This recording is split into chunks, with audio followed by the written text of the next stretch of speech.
Tired of those outrageous phone bills and ready to ditch your expensive carrier for Mint Mobile's sweet deals?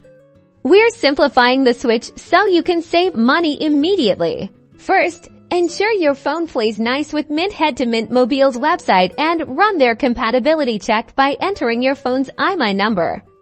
You can usually find this in your phone settings, under About Phone and Status. Next up, securing the precious digits you already have. Contact your current carrier and request your account number and transfer PIN or port out PIN. Do not cancel your current service just yet. Now, it's time to choose the Mint Mobile plan that fits your data needs and budget. They offer various options based on data allowance, so pick wisely and add to your cart. Once your SIM card arrives, you're in the home stretch. Insert the SIM into your unlocked phone, download the Mint Mobile app, and follow the on-screen instructions to activate your service using the activation code on your SIM card.